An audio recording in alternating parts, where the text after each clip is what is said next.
All right, in this video, I'm gonna walk you through some step-by-step nurture plans. I get a lot of questions about what should I do to follow up my leads. So I've built this little video so that you can have this step-by-step plan and implement it right into your lead generation business. In this video, I'm gonna cover these 6 segments of the lead sources that we're out there building, because these questions come to me most often and I think you could put them into practice right away. So first and foremost, we're going to talk about open houses, because nearly everybody has done it, but nobody knows what's involved with the follow-up plan. So take a look at the screen here. There is a 7-step kind of suggestion that I would do if I was going to go ahead and make open houses a major part of my business. Now that's important to note. If you are going to do this, you might get lucky and have an incredible open house with tons and tons of guests, right? You can use my last video that was presented that speaks about how to pick the right open house for you. But in reality, if you don't do anything with the open house leads and contacts you get, I can tell you almost for certain, nobody's going to pick up the call or nobody's going to search online to find your name without taking some steps. So first and foremost, we need to gather. We need to gather as much content information as you can from them. So you're going to have to decide, when you're an open houser, what are the scripts that you're going to use over and over and over and over again, and you get good at it. So the better that you have your script practice, you're going to have a few calls to actions, and I've already shared these in many of the videos, that work for you. And the goal is to get as many contact information for as many of the people as you can. And over time, those people that do open housing well, they know per open house how many number of people they get. And they also have a ratio percentage of how many people that they meet that they actually get contact info for. And they use that as a metric for, say, this is my goal for today. There's going to be 10 people and I'm going to get 5 people their contacts. And you're going to use simple scripts that you repeat over and over again to get there. So with that, you're going to gather as much contact information as possible. You can't just sit back and hope. All right, that's number 1. The second most important thing to create a nurture follow-up plan is to set that time aside.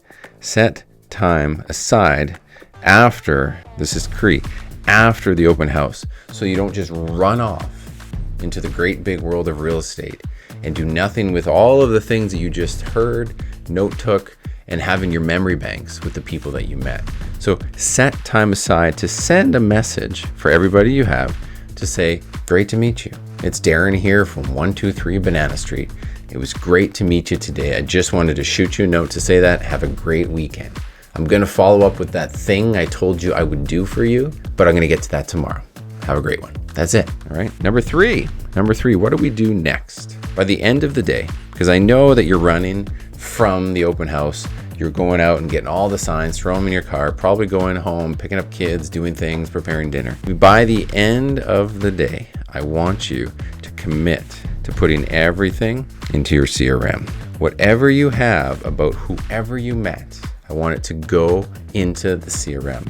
The longer you wait, the more likely it never gets there, and you need to prepare that task. You're going to have to think through all of that contact information, all of the conversations, and you have to come up with a task that is relevant to that person. And you set the task in your CRM. You have to use the controls in your CRM so you don't forget it, and set the task for another date. You don't have to do it that day, but you need to set the task for future. Okay? The next step, the follow-up plan that I would suggest is day 3, right? So say you did it Saturday, set the task to deliver that item of value. Give yourself a little breather, give yourself a little time, because I know these are new people into your Rolodex, right? Unless it's urgent, we're going to set a day 3 reminder. And you can have an action plan within your CRM to say every open house guest just clicks and all of these tasks show up inside of your follow-up plan. But the day 3 is the item of value. And you do a very personal message with whatever that item of value it is. That might be the CMA. That might be the snooping their neighbor's house's sold price. That might be setting them up on a custom search. Whatever you talk to them about, looking at their property tax assessment, sending them that vendor contact, right? Whatever this might be, this is your item of value to deliver, and that is step 4. You're going to also go and do step 5, which is a day 7 reminder now, right? This is another reach out, right? It's another follow-up just to say hi as a follow-up to the item of value. Hey, did you catch the information that I sent you? I just wanted to make sure it didn't get lost in cyberspace. And in the same breath, I want you to do a search and find mission and find this person on social media, right? Because now we've built a little rapport. We've created an item of value. You've sent it to them. You've done a nice follow-up to see how they've got it. And now you can reach out and create that organic social media connection. And this is what you would do within 1 week of meeting these people. Sound good? All right, set another reminder, right, for day 14. That's 1 week away, 2 full weeks now. Again, you should have learned enough about somebody at this point that there's probably another item of value that can go along with the first one, right? So let me just suggest, if it was a CMA that you performed and you've sent it, right, check. A secondary item of value could be the most recent active listing in their area, right? Could be recent sold, can't write. Could be recent pending, could be recent price drop, could be anything. Very simple to just tag another piece of value onto that already created plan. And then again, day 30, right? 2 weeks later, basically, some additional communication. Maybe this is on your social media because you've connected. Maybe they've responded and you can just carry the conversation human to human because you're building rapport. We're not trying to sell their house unless they've raised their hand already for you and they're ready to go. And that would be your open house follow-up plan. If you did this for every contact record that you met that even isn't looking to buy or sell, but they were willing to give you their info because you're going to deliver them an item of value, run them through this gamut, automate this, put it into your CRM, tag them so whenever an open house lead is sourced, that this little plan becomes a task list for you, and you will see your conversions and your rapport building and your list building go up through the roof. Now, of course, with that, you're going to also tag them to your long-term value email sequence and put them into your big warm blanket of hug that is on social media as well as a digital format. All right. Now, if we're going to go a little further, I said I'd go through the other ones as well. A door knocking plan. Well, what would this look like? Again, gather as much conversation as possible, just like before. Set time aside after your, not the open house now, but after the door knock, right? Instead of after the open house, it's now after the door knocking session with a great to meet you message, right? Extra points because you're on the ground. If you dropped a note, a blank note with a little handwritten information into the community mailbox and sent it to them, spent the few bucks for everybody you spoke to, you're going to see, again, a big smile on their end. They'll be like, wow, Darren not only was a good guy, it was great to meet him, had a good conversation, but he took the time to provide a little letter in the mail. Extra points. Again, by end of day, input the information into the CRM, plan out your task, right? Day 3, do that reminder for the item of value. Day 7, reminder of the initial follow-up, plus search for them on social. Day 14, another outreach, an item of value that ties together. And then at day 30, do another door knock attempt. If nobody has responded to any of your messages, if they have, put them in your long-term value funnel, roll them into your big warm hug, and let things continue. Door knocking plan, open house plan, virtually the same, much more robust than you're probably doing today. Now, another one, a lot of people have hosted a lot of virtual events and in-person events over the last couple of years because it's become so much easier to kind of like put this format, especially a virtual, out into the world.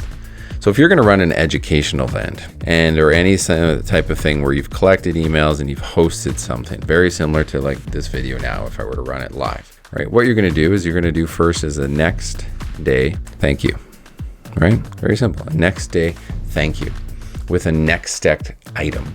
If you're going to deliver some type of educational event, always think about what am I going to do after the event to bring another piece of value to them. Always leave something in the little bit of the treasure box to say, post events, you can send them a follow-up. Okay, after that, add all the registrations into your CRM, tag them as a specific event because this is a very specific niche group of people. Add add them to your long-term value funnel, and add them to your email newsletters, whatever you have on the go. Day 7, 1 week later, again, very similar. You're going to do a reminder to provide another item of value. Sometimes these people have responded, but oftentimes they have not. So 1 week later, we're going to add another item of value all over again. Again, something that caters to your topic, and add on a slight adjustment to it. Day 14, you're going to go again a little bit further, add to social. You have all their names, you've delivered them value, you've attempted another follow-up. You can go and create that social media connections and start making those one-on-one reach outs. Again, very similar to the other one, but post educational event, you can have people, you can go deeper, you want to connect on social, roll them into the long-term value. Again, for if you are hosting events like this, make sure that you just have an automated plan like this. It creates those tasks in your CRM and you'll be set to go. All right. Another thing that I thought I could talk about is investors, right? If you're going to meet an investor, again, very similar to everything else, they're going to follow a similar sequence. Same day you meet somebody, drop them a great thank you message. Day 2, put the task end of day to get them into the CRM. Group them and tag them as an investor. Add them to your sphere of influence plan so they get all of your messages, and get into your emails. We don't want them to miss out on this, 3 days later again, item of value specific to the investment message that you met them with, where you met them. 1 week later, provide another item of value with investors. There's so many ways we can bring that way, A great one is a hot property match. And if you're doing a deal of the week type email, this would be how you just start rolling in that concept into their long-term value. It's so easy, and just keep doing that over and over again. And that would be your investor follow-up plan once again. Again, I'll talk about off-market leads as well, A lot of people now are trying to find inventory because inventory is light basically everywhere. And you're finding people that would consider selling, but they're not willing to go to the open market. Again, you met somebody that has a number willing to sell for X price. They told you, yeah, I'd be interested. I don't want to go to the MLS, but let me know if you hear something. You get these at networking events, you get these door knocking, you get these at open houses, you get them in educational events. You get this with investors, and you can roll this kind of off-market lead follow-up like that. Again, day 2, enter into the CRM. Add them to your specific list for buyers or sellers, You're going to want to create this list of could be buyers, could be sellers, in this case, off-market listings. 1 week later, touch base. In this case, because these guys are not looking to sell, we slow things down and we throw 2 weeks later, day 14, we're going to do a touch base. We're going to do touch base 14 days, regarding interest to be on the actual MLS or to understand if there's any sold results that might apply to the value of their home. Another 2 weeks later, follow up noting that there's been no matches. Just wanted to let you know, Johnny, that there's nobody currently in my world, and I ran it by some people at the office, but I just wanted to let you know we thought about you, we give it a try. But is there any changes you'd like to make, or is there any things in your scenario that have adjusted? And the reason we do this follow-up is because when somebody triggers this concept in our heads that maybe I would sell, and they're starting to build a little rapport with you, what happens is the conversation at home starts to expedite quite a bit. When it expedites quite a bit, by the time that 30-day mark comes, even if you're just touching base and you have nothing to tell them, oftentimes they might say our situation has changed and we're looking to put our sale up a little quicker than we initially thought. Could you go deeper on that CMA, Again, from that point along, you want to then reach out and connect on social media, search and find all over again. 1 month later, again, make sure that you're adding them to the long-term value funnel. And again, you're touching base just to see if there's any response or any changes. And again, just bring any value you can, just like in every other plan. So again, as you can imagine, no matter what lead source you're coming from, again, today what we're talking about is everything other than online lead gen, where you've met them, you've got some true small rapport built, and you want to take them from probably a traditional setting into your digital format, connect with them on social, and see if you can continue building that rapport. Use one of these very simple plans, but just get religious and consistent about using these simple little things so that you can wring out every bit of rapport you can while these people are warming up to you, and you just don't let these leads slip through the crack. Hopefully this can help you a great deal.